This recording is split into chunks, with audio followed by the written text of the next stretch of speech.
The number of extremist offenders incarcerated in Europe has increased.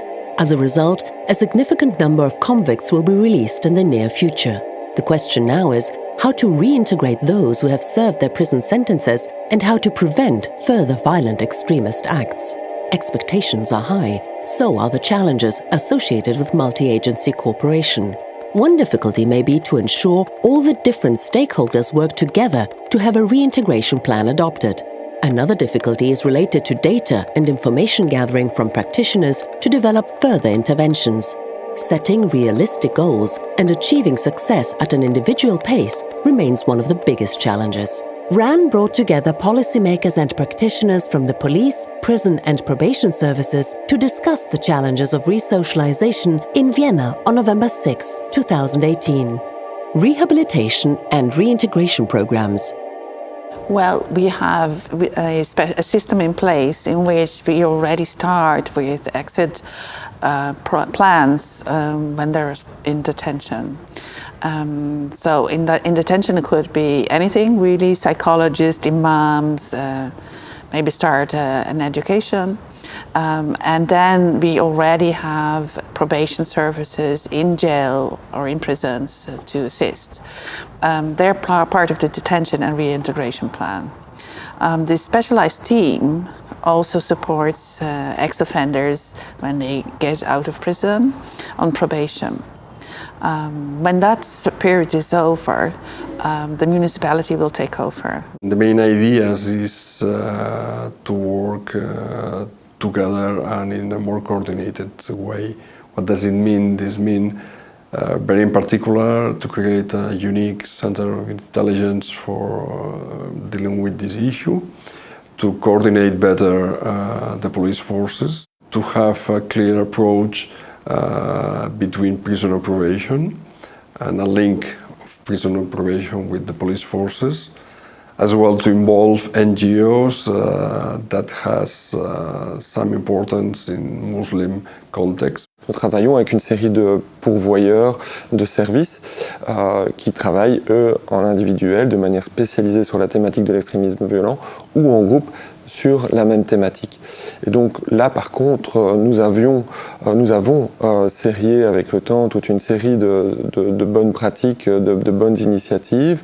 Je pense notamment à des stratégies communicationnelles, relationnelles qui permettent de développer des relations positives au niveau professionnel avec ces personnes. If you want to put someone or help someone to get out of these groups, there must be something you can offer them.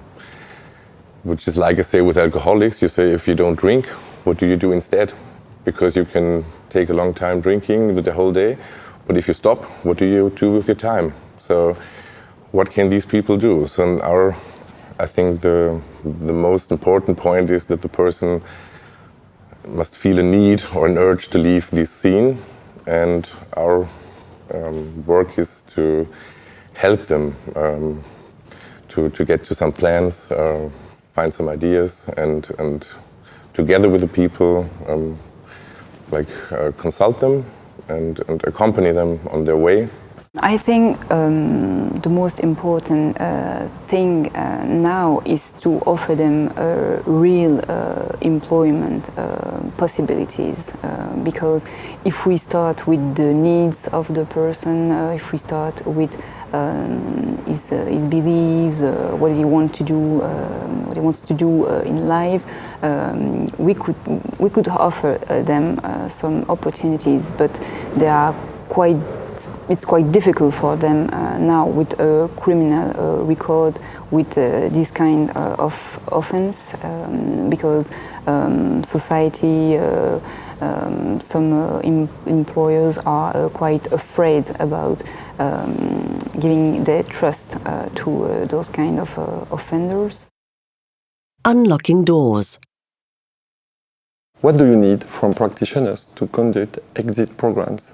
Our challenge is to get all those different institutions to work together and have the detention and reintegration plan adopted by all.